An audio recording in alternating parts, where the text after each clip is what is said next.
커다란 창문을 열고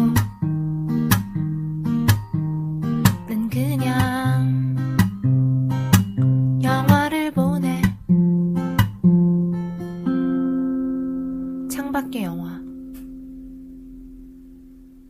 자, 그러면 이 영화적으로 우리 연출이랑 연기를 보려고 하니까 첫 장면으로 들어가 볼게요. 네. 이렇게 들어갑니다. 네, 공통점도 있어요. 자, 어느 거 먼저 해보실래요? 첫 장면에 공통점이 있다고요? 없어요. 그냥 해본 거예요. 불꽃 같은 삶처럼 입에서 나오는 대로. 첫 장면 제목 써지는 거. 아니, 있었어. 나 공통점 있었는데. 그래요? 네, 한번 들어볼게요. 일단은 와일드부터 시작할게요. 네. 푸른 산맥이 눈앞에 보입니다. 네, 카메라는 고정된 상태에서 살짝 흔들리고 있어요. 이때 한 여성의 숨을 내뱉는 소리가 들리는데요. 네. 이거 소리만 들으면, 네. 아, 저 진짜 또 오해받았잖아요. 가족들한테. 아무튼. 이때 화면 왼편에서 한 손으로 트래킹화를 바닥에 찍듯이 내려놓습니다. 그리고 이 여성이 앉아있는 뒷모습이 잡히는데요. 그녀는 이제 주인공 셰릴이죠. 셰릴 옆에는 그녀의 키만한 커다란 배낭이 옆에 같이 앉아있어요. 이때 셰릴은 이 절벽의 한가운데 걸터 앉아서 트레킹화를 모두 벗고 양말까지 다 벗는데 발은 피투성이에 이제 발톱이 크게 닫혀 있어요.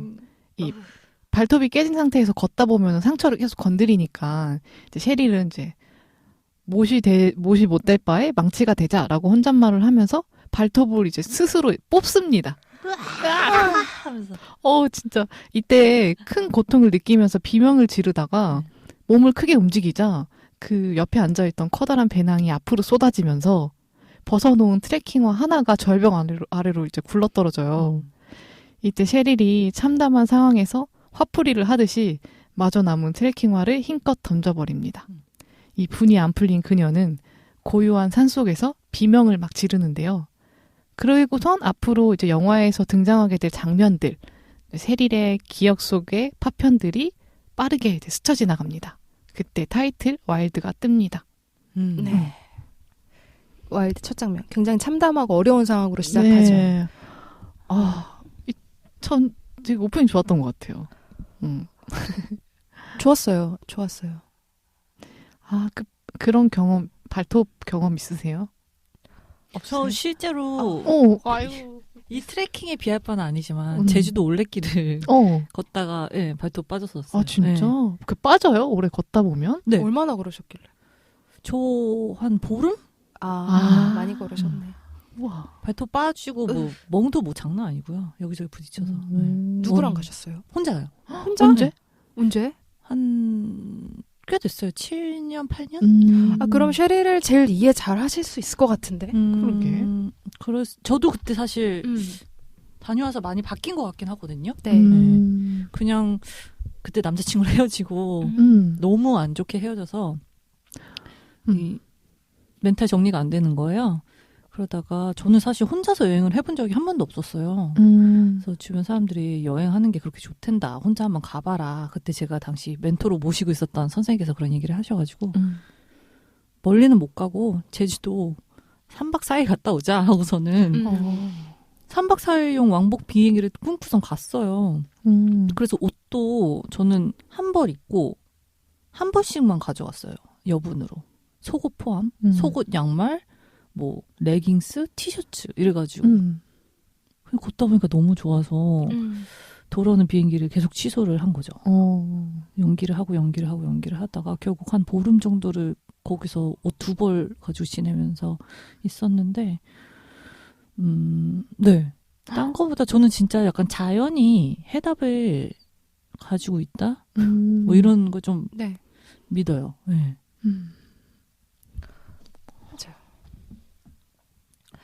은서 씨 있으세요? 그런 경험? 뭐 혼자 여행은 곧잘 갔는데 이런 식으로 트레킹을 해보는 경험은 없는 것 같아요. 전 그리고 약간 겁이 많아서 겁도 많고 그래서 모든 게 약간 제 주변에 다 준비가 되어 있어야지 뭘 할 수 있는 스타일이거든요. 근데 그때 정말 가진 게 아무것도 없이 갔는데 심지어 돈도 없었고 발톱이 찢어지고 막 발톱이 빠지고 옷이 찢어지고 막 여기저기 피멍이 들고 그런데 사라지더라고요. 걷다 보니까 누구를 만나게 되고 그 사람이랑 얘기를 나누게 되다 보니까 숙소도 찾게 되고 속옷은 안 마르면은 안 입어도 큰 문제가 없고 뭐 그런 거 보면서 세상이 내가 생각하는 것보다 되게 막 빡센 곳이 아니구나라는 생각도 들고 내가 이 환경에 적응하기 나름이구나라는 생각도 많이 들었었어요. 그래서 그렇게 겁내면서 살 필요 없겠다 이런 게 좀 있어. 그래서 그 약발이 되게 오래 갔었거든요. 네. 근데 제가 또 공황 때문에 다시 겁이 많아진 상태라서 저는 이 영화 보면서 하나 조금 좋게 다가온 게 있었다면은 나 한번 조만간 또 한번 떠나보고 싶다라는 생각은 들었어요. 네. 맞아요. 제가 여행 좋아한다고 했잖아요. 네. 그 여행을 가서 제일 좋은 거는 그 거리두기가 돼서 좋은 것 같아요. 그러니까 내 삶을 현실에서. 한번 그 현실을 거리를 두면서 바라볼 수 있잖아요. 맞아요. 네, 물론 이렇게 격하게는 아니었지만 저도 혼자 있는 시간, 그 혼자 하는 여행 그게 저한테 항상 큰 힘을 주는 것 같아요. 맞아. 네. 토냐 첫 장면 해볼까요? 네. 근데 이건 좀 짧아요. 왜요? 이게 짧거든요, 오프닝이. 오프닝이 짧죠? 설명할 게 짧아요. 네. 맞아요.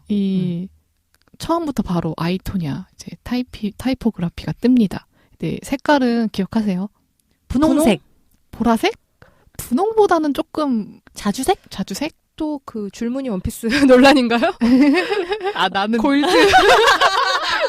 블루냐 이거 레티나냐 뭐냐에 따라서 보라예요? 저는 보라예요. 나 분홍으로 봤는데. 나도 보라. 분홍. 어쨌든 예. 이게 분홍. 제가 알기로는 보기에는 그 토냐가 입고 있던 그 스케이팅복이랑 색깔이랑 비슷해요. 네. 그래서 아이토냐라는 오프닝 타이틀이 뜹니다. 그리고 이제 자막으로 이렇게 나와요. 직설적이고 반박의 여지가 가득한 토냐 하딩과 제프 길룰리의 실제 인터뷰를 바탕으로 함이라는 소리가 나오면서 여기서는 이제 비명이 아니라 목을 가다듬는 토냐 하딩의 목소리가 들려요. 인터뷰하기 전에 이제 네. 목을 가다듬는 목소리. 그러면서 토냐 하딩, 제프 길룰리, 라보나 하딩 모습이 차례대로 등장하고요. 라보나 하딩이 토냐 하딩에 대한 어린 시절의 이야기를 합니다. 이때 그 약간 옛날 그 유년 시절의 그 홈비디오처럼 토냐가 그 세발 자전거를 타다가 넘어지고 그런 모습이 살짝 보이죠. 그리고 또 토냐의 코치인 다이앤이 등장합니다. 이때 그 다이앤이 굉장히 이 영화에서 중요한 이야기를 해요. 이런 얘기를 해요. 토냐는 사람들 사이에서 호불호가 확실히 갈렸다. 사람들이 미국을 좋아하거나 아주 싫어하는 것처럼 토냐는 미국 그 자체였다. 라는 말을 하거든요. 그리고 나서 션이 나오고요. 또 하드카피의 기자 마틴 등 토냐에 대한 이야기를 모두들 하는데 지금까지 이야기를 모두 하는데 토냐는 한마디도 하고 있지 않아요. 그러다가 마지막으로 이렇게 물어봐요. 토냐에게 자신에 대한 인상이 어떻냐라고 물어보자 토냐는 이런저런 수식어를 하다가 자기를 솔직한 사람이라고 이야기를 합니다. 그리고 나서 이제 40년 전이라는 자막이 뜨고 피겨 스케이트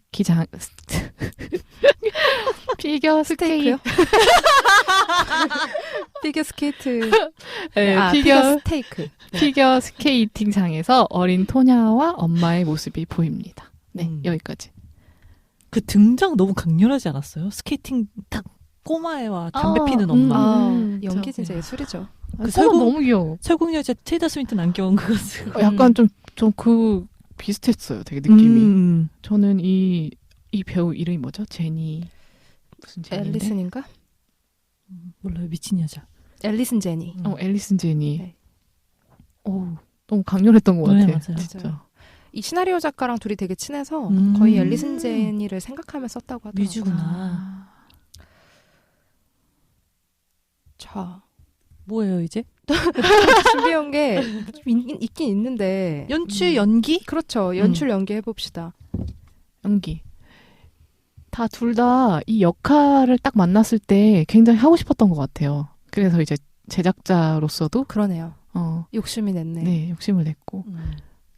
그 우리나라에서도 그 허진호 감독의 덕혜옹주도 손예진이 주인공이 되면서 맞아요. 자기가 좀 제작비를 투자했다라고 들은 것 같아요. 둘 다 연기 변신이긴 한 것 같아요.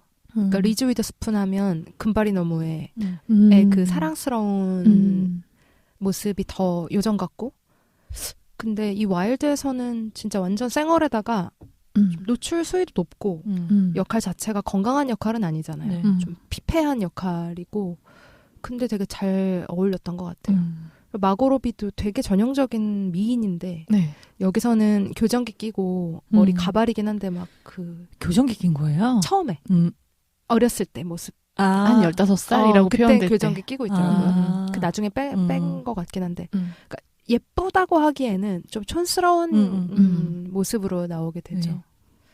어떠셨어요, 두 분? 두 배우의 연기? 그 금발이 나오면은 진짜 오래된 영화잖아요. 그렇죠? 한 20년 됐죠. 그래도 2까지 나왔잖아요. 근데 너무 그 인상이 강렬해서 거의 그녀의 그녀를 얘기할 때 그 우리 했던 1화 했던 브리짓? 브리짓처럼 그 배우 이름 뭐죠? 르네 제리고. 르네 제리고 하면 브리짓처럼 금발이 너무의 그 여자 주인공 하면 리즈 위더스푼 딱 요 공식이 있었잖아요. 네. 그게 너무 또 특히나 우리 국내 팬들에게는 네. 그럴 텐데 그런 이미지랑은 진짜 다른 거였고 그만큼 또 뭔가 나이도 어느 정도 더 이제 세월이 지났고요. 그랬을 때 되게 모르겠네. 별로 할 얘기가 없으신가 보다. 왜 그러지? 별로였어요? 와일드요? 둘 다. 아니 저는 우선 아이토냐의 마고 로비를 비롯한 모든 배우들이 다 너무 좋았거든요. 정말 너무 훌륭했었던 것 같아요. 근데 이거는 연출적인 거의 문제라기보다 차이인 것 같은데 너무 관객들과 거리두기를 하다 보니까 그 연기력을 약간 감상할 틈이 없는 거예요. 그 인물에 빠져, 그 인물에 감정이입을 하고 빠져들 기회가 없다고 해야 되나요? 그래서 관찰만 하는 입장에서 보게 되니까 얼마나 열연했는지를 조금 미스하기 쉬운 부분? 그러니까 배우들한테는 어떻게 보면 안 좋을 수도 있을 것 같더라고요. 완전 그냥 극영화로 그냥 간다면 훨씬 감정이입이 잘 됐을 텐데 라는 생각이 좀 들었고 와일드 같은 경우는 저는 연기의 문제라기보다는 캐릭터? 아까 설득이 안 되셔서. 네. 설득이 안 됐고 저는 뭐 어둡고 우울한 영화 좋거든요. 근데 그 우울함의 심지 그게 잘 안 공감이 안 가서. 네, 그래서 그런 것 같아요. 그래서 그 캐릭터에 별로 호감이 안 갔어요. 네.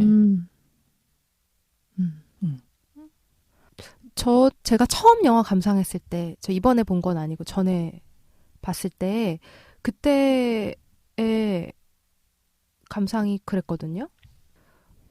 이 영화가 너무 좋진 않았어요. 그러니까 근데 아마 그게 그런 예른 씨 같은 이유였을 수도 있어요. 제가 빠져들지 못했던 것 같아요.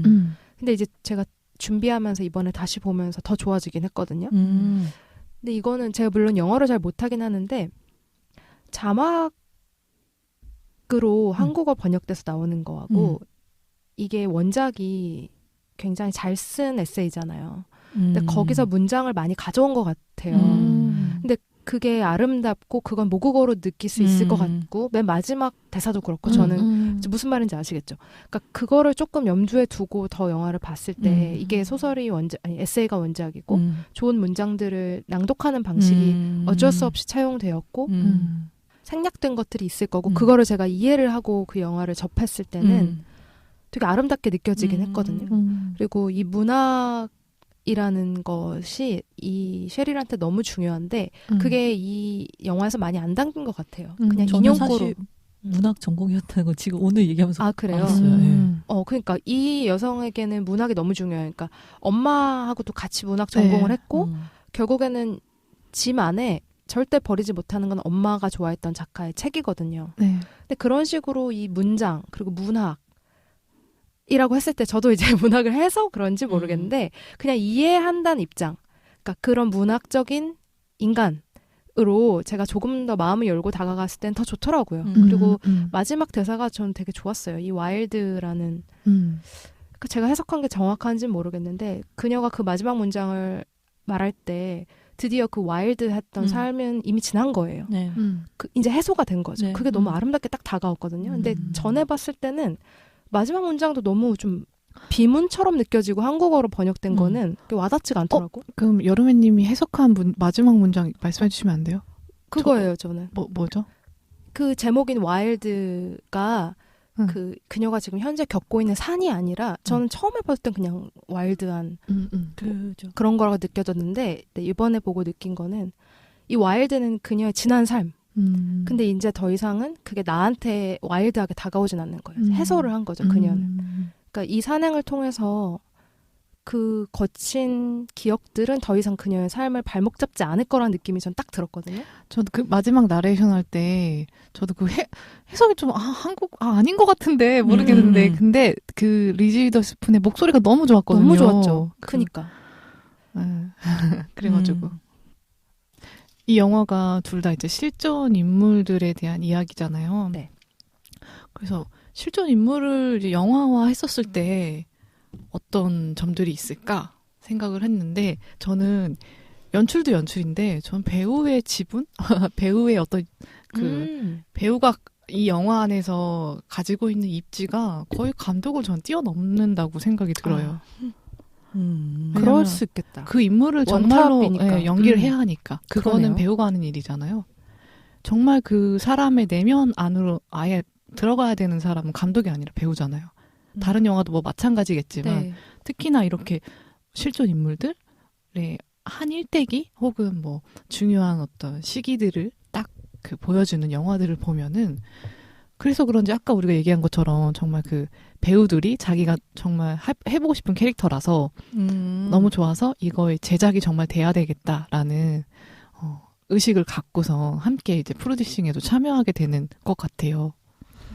그러고 보니까 덕혜옹주도 실존 인물이잖아요. 네. 토냐랑 와일드랑 세 개 다 네. 실존 인물이고 네. 여성이 원탑이면서 셋 다 제작에 참여했다는 게 굉장히 네. 재밌네요. 실존 인물 중에 영화 연기해보고 싶은 저는 저 생각한 게 하나 연기해보고 싶은 인물? 생각해볼까? 재밌는데? 저는 한국산 악녀? 실존 인물이 있어야 한국산 악녀? 있겠죠. 박근혜?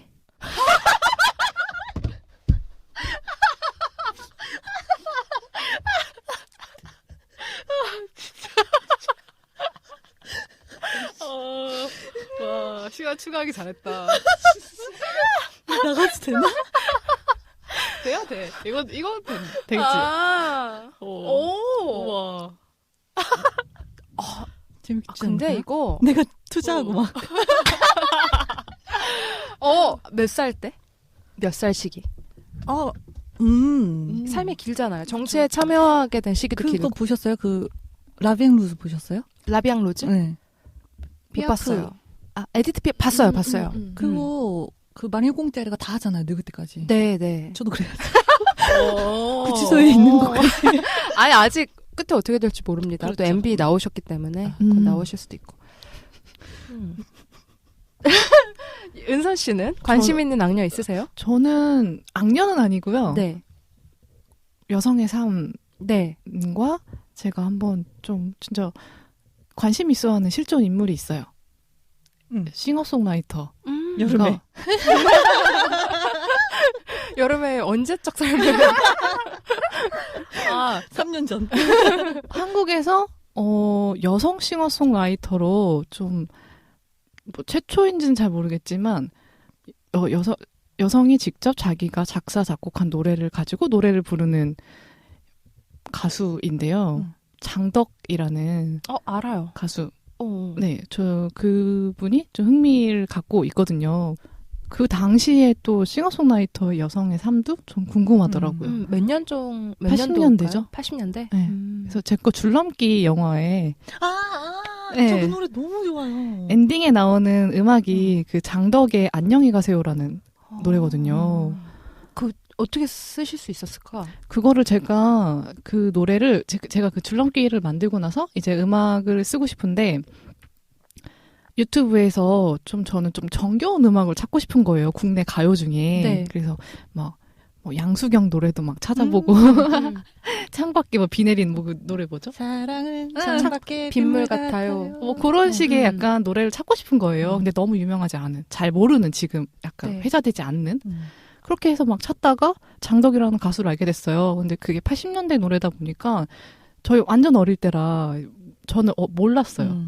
네, 그랬는데 그게 있어서 검색을 하다가 그 장덕 팬카페에 가입을 하게 됐어요. 근데 거기서 여전히 그 장덕을 좋아하면서 그 뭐 계속 그 장덕 관련해서 엔터테인먼트라고 해야 되나? 아무튼 그런 사업들도 좀 이루어지고 있더라고요. 그래가지고 그쪽에다 일단 한번 문의를 드려봤죠. 이런 그게 아마 사촌인지 동생인지 여튼 그 가족분이 운영을 하시는 것 같아서 이걸 어떻게 허락을 해달라 이런 이야기의 단편 영화인데 이제 엔딩 곡으로 좀 사용을 하고 싶은데 혹시 제가 이렇게 물어봤죠. 그러니까 답변으로 뭐 감사하다 쓰셔면 너무 좋을 것 같다 이렇게 좋다. 말씀해 주셔서 네, 그래서 사용을 하게 됐습니다. 저는 그 영화 처음 보고 노래 너무 좋아서 찾아 들었어요. 어떻게 아셨냐고 제가 물어봤었던 것 맞아요. 같아요. 네. 결국 배우의 힘이 굉장히 컸을 거다라는 말씀이셨죠. 네. 저는 그 실존 인물을 연기했을 때 감독보다도 감독은 자료 조사를 하고 그 시대의 상황이나 주변의 어떤 상황들을 많이 이제 탐구를 했을 것 같은데 그 인물이 가진 어떤 뭐 습관이라던가 뭐 제스처라던가 이런 것들이 진짜 잘된 영화 그 실존 인물을 영화해서 좋았던 영화들에 그 보면은 정말 되게 유사하잖아요. 사실 다른 인물이지만 되게 비슷한 지점들이 배우들이 굉장히 캐치를 해서 연기를 잘 하고 있잖아요. 사실 아이토냐에서 전 션이 진짜 션이 아까 말씀드린 그 네. 폭력을 사주하는 주도하는 네. 근데 그 캐릭터를 인터뷰가 맨 마지막에 딱 한 번 나오잖아요. 네. 그 전에 그 캐릭터를 보고 와, 뭐 어떻게 저렇게까지 하냐 사람이 그랬는데 정말 똑같은. 그러니까요. 약간 망상에 사람이었죠. 시달리는 분이죠. 사실 자기가 테러의 작전에 참여했다고 그런 허언증이 있는 분인데 그분이 결국 토냐 인생을 망치는 데 일조를 하죠. 토냐하고 관계도 없는 사람인데. 저는 아이토냐의 모르겠어요. 관객으로 봤을 때 그 거리두기 하는 방법이 근데 자칫하면 그러니까 저는 처음에 영화를 보고 이거 진짜 실존했던 사람 맞아? 라는 생각이 들 정도로 되게 거리두기가 됐었고 이게 쉽게 말해서 한 여자의 인생 자체가 그냥 해프닝 같은 느낌인 거예요. 근데 실제로 있었던 일이고 비극적인 사건이고 하기 때문에 그냥 웃음거리로 넘어가면 안 되는 영화인 거잖아요, 또. 그래서 그 온도를 되게 잘 맞춘 것 같다는 생각이 들더라고요. 이게 너무 이렇게 오락적으로 소비되지도 않고 그렇다고 해서 엄청나게 이 여자에 대한 연민이나 뭐 그런 고민을 하게 만들어주지도 않고 또 굉장히 놀라웠던 건 그 커다란 사건의 또 다른 주인공이 되는 낸시 켈리건이라는 인물이 거의 등장을 안 하잖아요. 네. 친구로서 나왔을 때는 같이 피자 먹으면서 노는 몽타주 장면 하나. 그 다음에 이제 린치 가격되는 것 정도인데. 근데 그 사건이 주인공 아이토냐 인생을 바꿔놓는 사건이니까. 근데 피해자에 대해서 또 피해자를 바라보는 그 무게도 엄청나게 무겁지도 않아가지고. 근데 그래서 그게 되게 흥미로웠거든요. 그리고 나쁘지 않았어요. 그래서 저는 인간의 심연을 들여다보는 거 굉장히 좋아함에도 불구하고 그렇게 봤을 때 제 관심사와는 되게 반대편에 있는 영화임에도 불구하고 되게 재밌게 봤어요. 흥미롭더라고요. 저는 보면서 그 생각했었거든요. 그 예린 씨가 액션 영화 싫어한다고. 네. 막 약간 싸우는 거 폭력적인 상황들 그런 네. 걸 좀 싫어하신다고 하셔서 네. 못 보신다고 네. 보면 아프다고 해서 근데 이 영화 보면 아프시면 어떡하지 생각했었거든요. 근데 연출 자체가 좀 그런 식의 거리두기 좀 블랙 코미디 요소 같이 이제 찍다 보니까 폭력적인 장면들도 그런 부분은 괜찮으셨어요? 아프지 않으셨어요? 아팠어요. 조금 멀리서 아팠어요. 거리 두면서 아프셨군요. 아 진짜. 아무리 그건 거리를 진짜. 둬도 저는 그런 부분들은 안 아플 수는 없는 것 같아요. 진짜 가정폭력 안에서 벗어나지 못한 이게 주제는 아닌데 아이토니아의 그 폭력의 굴레에서 못 벗어나는 한 인물의 대표적인 인물인 것 같아요. 네. 저는 그 얘기도 좀 해볼게요. 와일드에서 짐이 진짜 커요. 네. 근데 나중에 와일드 똑같이 공통점이 진짜 많네. 실제 사진이 나오거든요. 네. 셰릴이 그 걸으면서 찍었던 사진들이 쭉 나오게 되는데 그때 옷도 똑같이 재현을 했더라고요. 티셔츠 디자인도 똑같이 하고 영화랑 그다음에 가방도 거의 똑같이 했는데 거기 남자들이 이런 얘기를 해요. 몬스터라고. 왜냐하면 짐이 제일 큰 거예요. 그래서 어떻게 저걸 들고 걷냐 이렇게 하면서 중간에 잠깐 베이스 캠프에서 쉴 때 짐 정리를 도와줘요. 그 얘기를 좀 해보려고 해요. 보통 그 사람의 가방 안에 있는 물건이 그 사람을 보여주는 게 좀 있잖아요. 네. 그래서 셰릴의 가방 안에 무엇이 들어있었고 무엇을 뺐는지를 좀 소개를 해드릴게요. 일단 셰릴의 가방 안에는 꼭 필요한 것들, 빼지 않는 거, 텐트, 침낭, 냄비, 스푼, 화로, 식량, 물통 있고요. 그 다음에 정수용 알약이 또 있어서 더러운 물을 요드 알약. 너무 신기했어요. 그쵸, 신기하죠. 그 좀 꾸정물 넣어도 알약 넣고 30분만 있으면 마실 수 있게 변하는 그게 있었고 모자 있고 방수옷 있고요. 카키색이고요. 회색 추리닝 바지 하나 있었고 나왔고 회색 반팔티 하나 나왔고요. 랜턴 그리고 일기장, 펜, 그다음에 책 2권이 나오는데 먼저 맨 처음 첫날 읽는 책 파워라고 돼 있는 시를 읽는데 그게 에이드리언 리치라는 여성 작가의 시집이더라고요. 1978년에 나온 책이고 그다음에 엄마가 좋아했던 작가 제임스 미치너의 책도 갖고 있습니다. 여기까지는 소지하고 끝까지 가져가는 거고요. 중간에 빼는 것들이 뭐가 있었냐면 데오도란트, 네. 톱 톱 왜? 본인도 자책하죠. 내가 톱을 왜 넣지? 이러면서 카메라 플래시. 네. 콘돔. 면도기. 제일 중요한 콘돔인데 콘돔이 12개가 있어요. 11개를 빼죠. 이 중에 11개는 버리고 1개는 챙깁니다. 네. 그리고 나중에 유용하게 사용하죠. 쓰죠. 네, 여기까지인데 이제 두 분한테 이런 거 한번 여쭤볼게요. 두 분이 트레킹 같은 거 가신다면 여기 나온 거 말고 이제 필요한 것들 다 빼고 좀 책 같은 거 이게 셰리를 보여주잖아요. 두 분은 남들은 이해 못하지만 이거 나 가져가고 싶다 이런 거 뭐 갑자기 있으세요? 창밖에 큐네요. 네. 오늘은 뭐 남들은 이해 못하지만 나는 그쵸. 꼭 가져가야 되는. 왜냐하면 책도 다 빼라고 하죠. 다른 사람들은 그쵸. 무거우니까. 근데 이건 안 된다라고 하면 셰리를 챙기죠. 글쎄요. 저 약이요. 약. 야. 공황 방지약. 그 남들 이해 못하진 않겠다. 그건 꼭 필요한 거니까. 다시. 여름애님은요? 생각 안 했는데. 글쎄. 아니면 이런 거 어때요? 가방 안에 꼭 갖고 다니는 거 있으세요? 저 옛날에 대학교 때 저희 조교 오빠가 소설가인데 학생들 가방을 보는 취미가 있으셨어요. 그래서 야 일로 와봐 막 이렇게 해가지고 야 예린아 일로 와봐 이렇게 해가지고 보는 거죠. 아 너 이런 애구나 막 이러면서. 근데 그게 되게 재밌었거든요. 지금 한번 해볼까요? 관찰을 대박. 컴온. 자, 야. 컴온 가방. 나도 몰라. 뭐가 들은지. 저 제가 없을 것 같은데. 제 거. 네. 저는 가방 다 이쁘다. 터는 거죠. 다 터는 거죠. 네네네. 일단 저는 에코백이고요. 네. 예쁘다. 봄에 쓰는 에코백입니다. 진짜 예쁘다. 식물이 그려진 저도 사고 싶다 그거.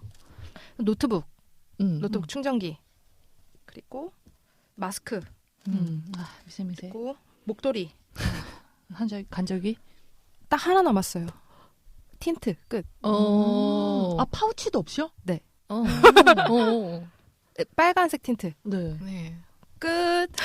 너무 재미없다 나. 저는 네. 은선 감독님 가방은 가죽이고요. 네. 저는 선물이 들어있고요. 와.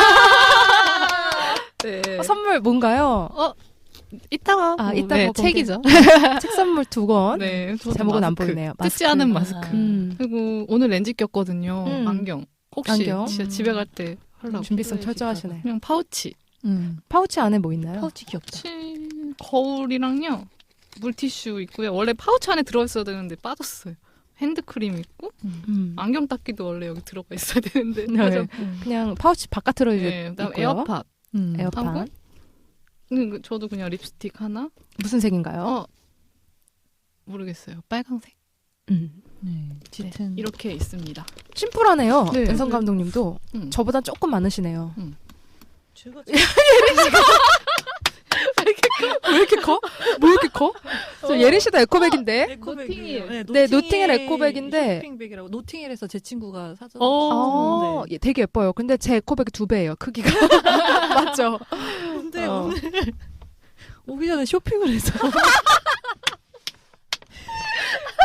유니클로에서 29,900원짜리 청바지 하나 샀고요. 청바지 하나 쇼핑백에 들어있습니다. 네, 찌청을 하나 샀습니다. 와. 그리고 현장에서 이거 쓰고서는 코스터. 현장에 제가 소품으로 지난 주말 현장에 코스터 가져갔다가 이거 아직 네. 정리 안 해서 정리 그대로 들어있어요. 네, 그대로. 재밌다. 네. 리스테린 가그린 필요하죠. 데일밴드? 네. 데일밴드? 아니 지금 당장 떠나셔도 돼. PCT로 떠나셔도 될 것 같아. 데일밴드? 아까 청바지 계산하다가 종이에 비어서 여기 아 진짜? 데일밴드를 사셨구나. 네, 급하게 샀어요. 그리고 파우치. 파우치. 파우치도 파우치 한번 볼까요? 은서 씨 거 3배예요.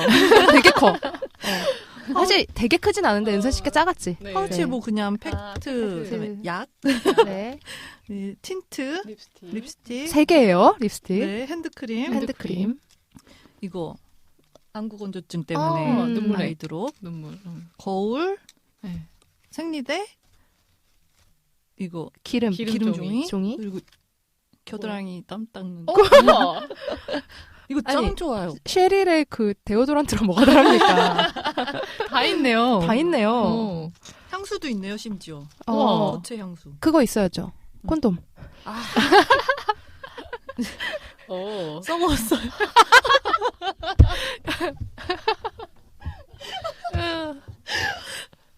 재밌다. 네, 재밌다. 재밌네요, 이거. 끝이에요? 네. 네. 재밌다? 네, 이렇게 해서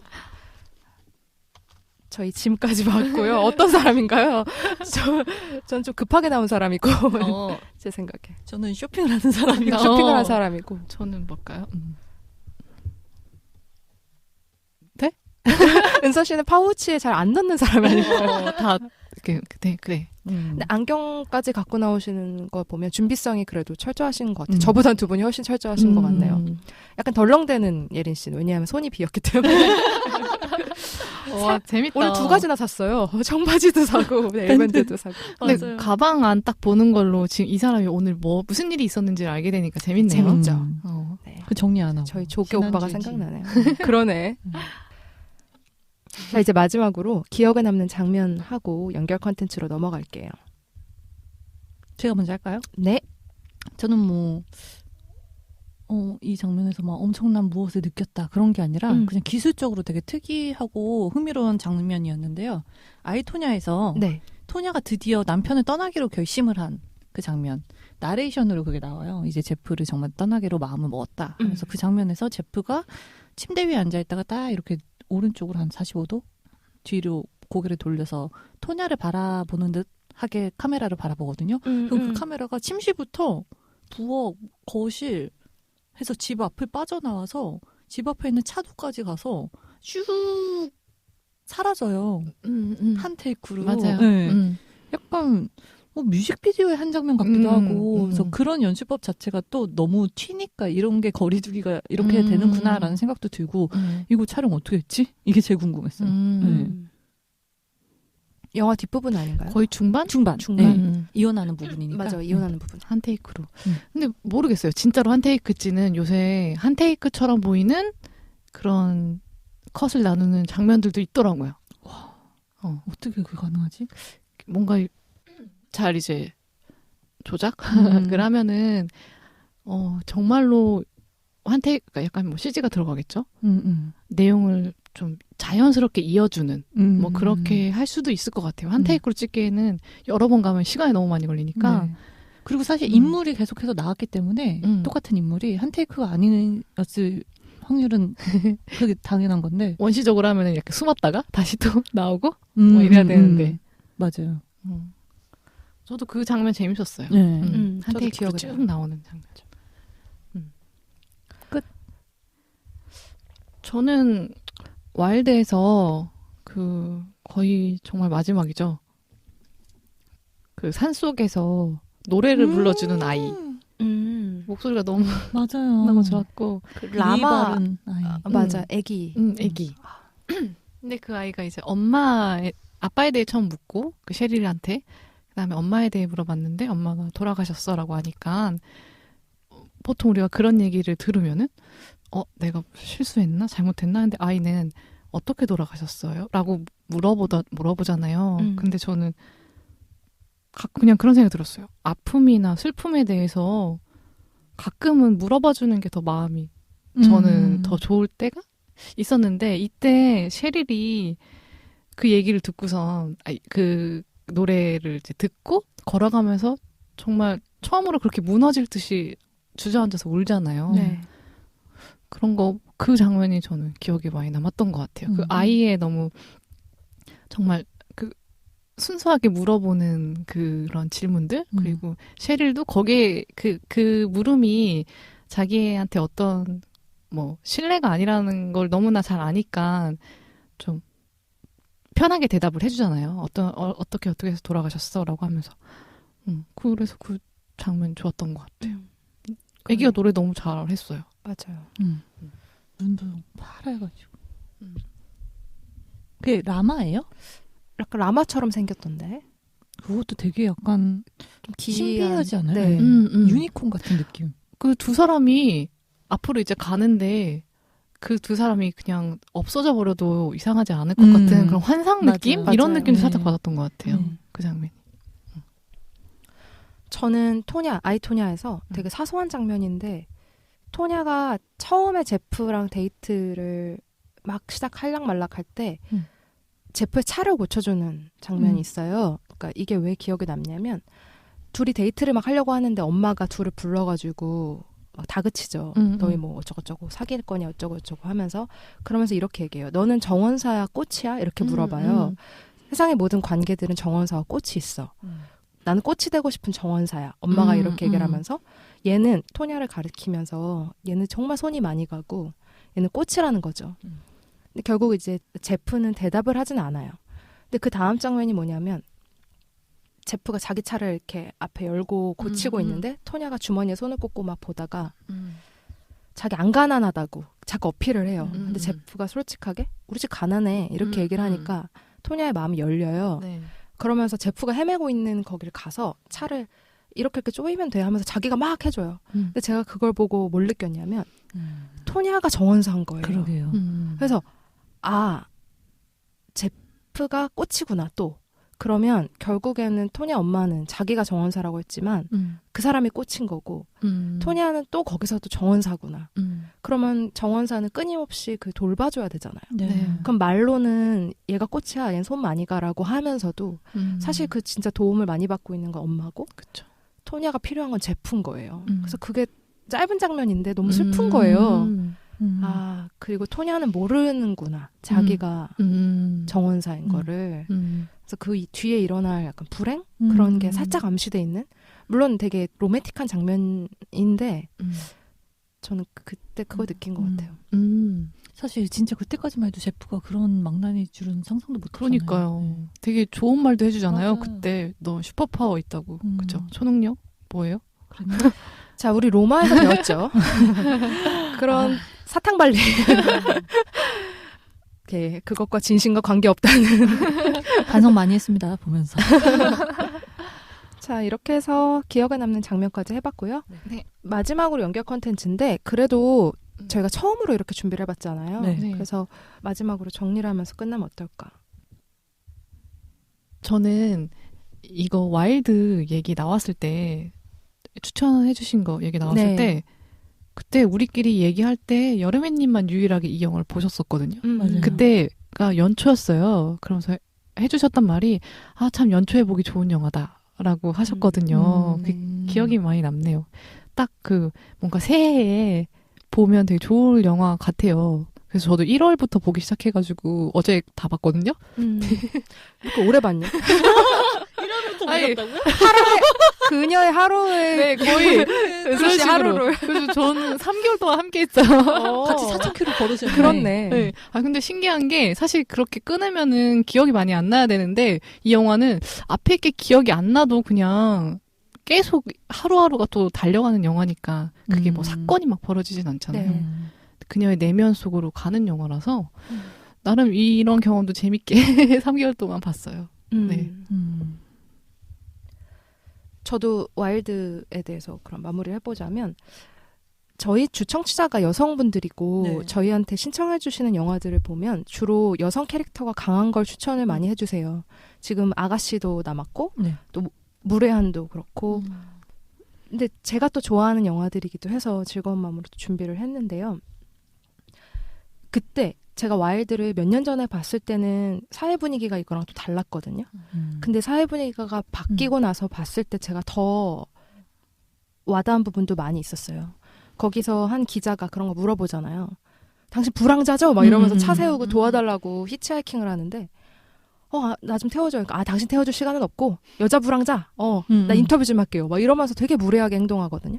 그러면서 저 불황자 아니에요. 이러니까 페미니스트예요? 이래요.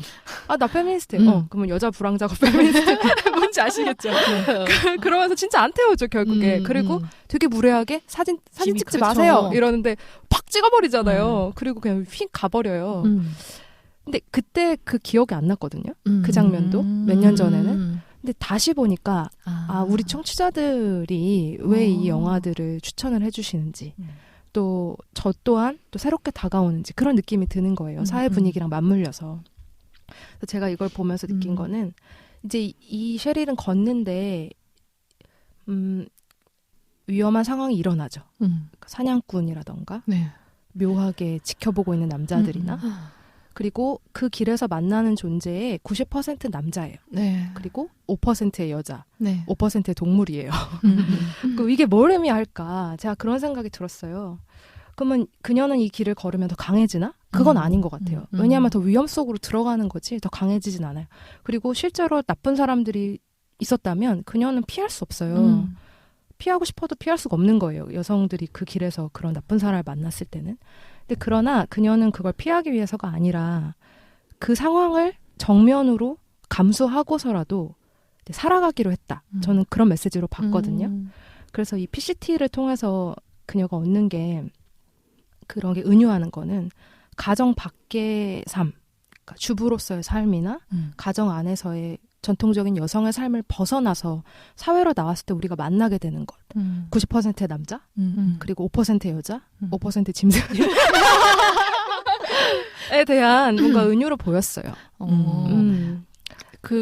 네, 더. 네네, 그게 다예요. 그게 1995년에 미국의 여성의 삶을 통해서 우리가 느낄 수 있는 메시지가 아닐까. 그 얘기 들으니까 그 장면도 생각나요.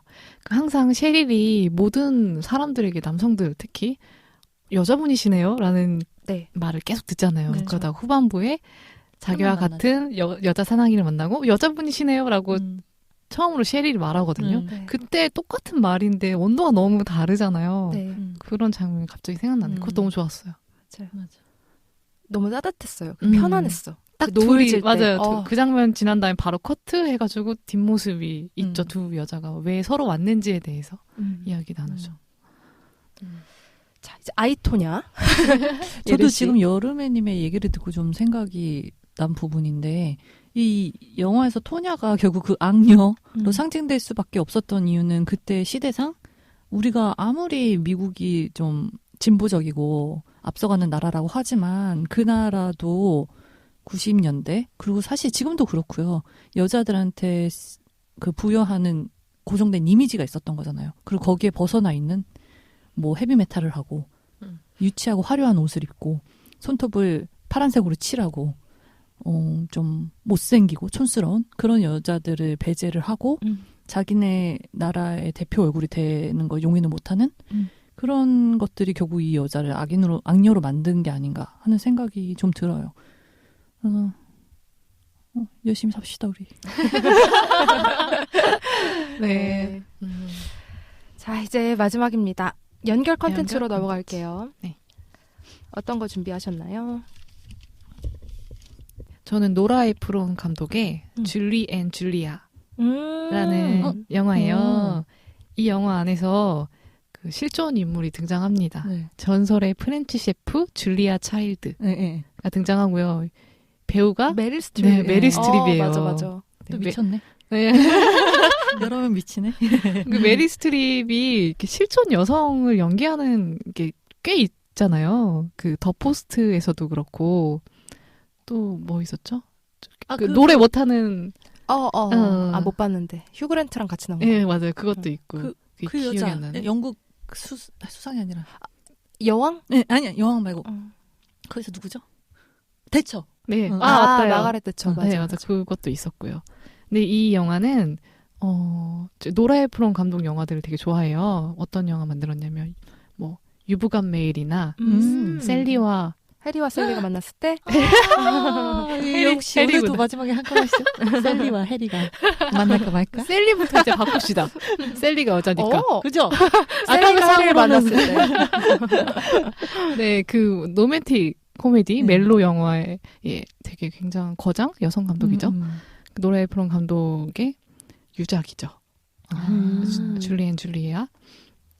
이 영화도 뭐 아까 말했듯이 뭐 프렌치 셰프 줄리아 차일드의 이야기와 그 보셨나요 혹시? 아니요.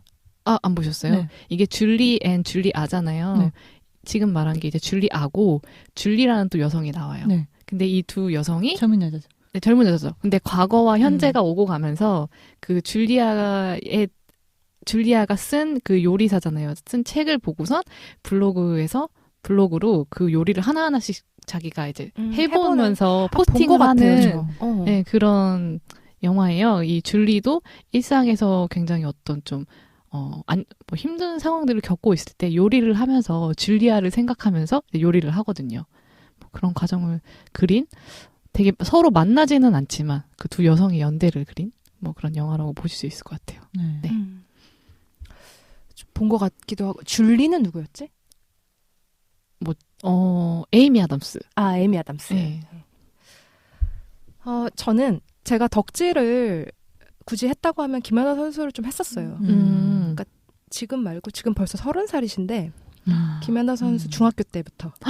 저도 중학교 때 좋아했어요. 그래요? 네. 그래서 이 밴쿠버 올림픽을 일본에서 봤어요. 그 외국인 친구들이랑 같이 너무 떨리는 마음으로 봤던 기억이 있어요. 제가 추천드리는 건 밴쿠버 올림픽의 프리 프로그램이고요. 그건 제가 제일 좋아하는데 조지 거신의 피아노 협주곡 바장조의 그 파란색 피겨 드레스를 입고 했던 2010년의 프로그램이고 이 프로그램은 그 역대상 가장 세련된 프리 프로그램 같아요. 특히 여기에 스텝이 파워풀한 뭐 빠른 스피드와 다리의 현란한 이런 걸 보여주는 스텝이 아니에요. 그래서 김연아 선수만이 할 수 있는 뭔가 굉장히 우아한 스텝이 나오고 그게 이 품격을 올려줬다. 저는 그렇게 봅니다. 그리고 또 하나는 2013년에 했던 세계선수권의 프리 프로그램 레미제라블인데 이 사이에 김연아 선수가 은퇴를 했었어요. 네. 슬럼프도 겪었고 그런데 3년 만에 이제 귀환을 하는데 사람들이 기대하지 않았죠. 기대치가 굉장히 낮은 상태로 왔는데 그 이전의 작품보다 더 성숙도가 올라간 상태로 역시나 클린을 하거든요. 이 클린을 한다는 게 굉장히 드문 일이에요. 2번을 하는데 쇼트하고 프리 중에. 근데 밴쿠버 때도 쇼트 프리를 둘 다 클린을 했어요. 근데 그런 금메달리스트는 없거든요, 사실. 근데 이 세계선수권 때도 클린을 하면서 또 다시 한번 정상에 등극을 해요. 제가 워낙 좋아해서 할 얘기는 많지만 일단 뭐 다들 좋아하시니까. 근데 이 두 프로그램은 제가 강한 여성을 상상할 때 한국 안에서 김연아 선수를 빼놓고 말할 수 없을 것 같아요. 네. 김연아의 실력적으로 라이벌이 있나요? 밴쿠버 이후로 밝혀졌죠. 왜냐하면 2등과의 차이가 30점이 났기 때문에. 그러니까. 네. 근데 그 직전까지만 해도 라이벌이라고 했었으니까.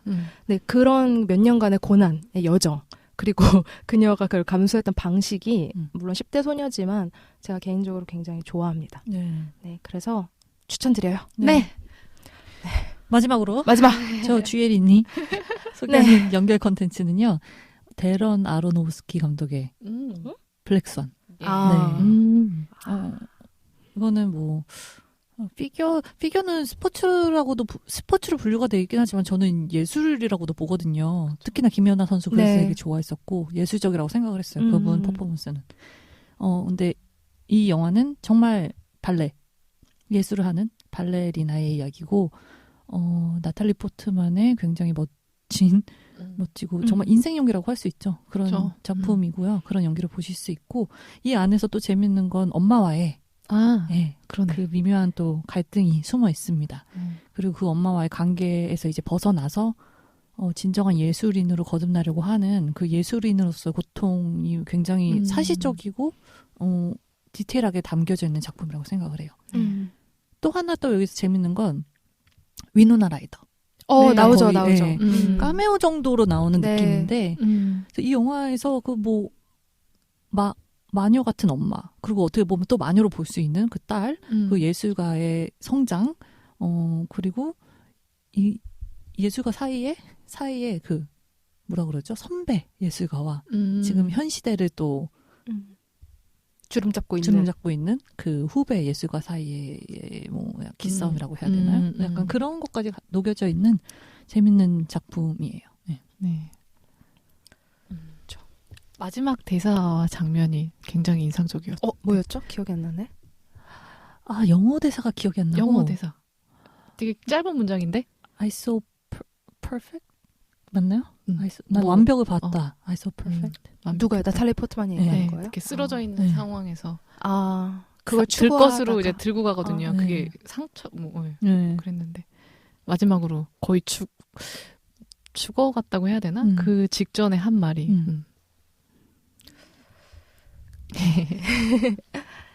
자, 이렇게 해서 마무리를 할 건데요. 다음 주에 예고를 드리면 다음 주는 영화가 아니라 특집으로 진행될 거고 네. 계획상으로는 저희가 연기를 진행할 겁니다. 10편의 영화의 짤막짤막한 장면들, 핵심 장면들을 저희가 저랑 은선 씨는 아니고 예린 씨는 연기를 할 거고요. 네, 특집으로. 저희는 성대모사. 연기라고 하긴 좀 그렇죠. 네, 그러면 다음 주에도 기대를 많이 해주세요. 네. 마무리할까요? 창밖 영화 듣고 계시는 분 계신가요?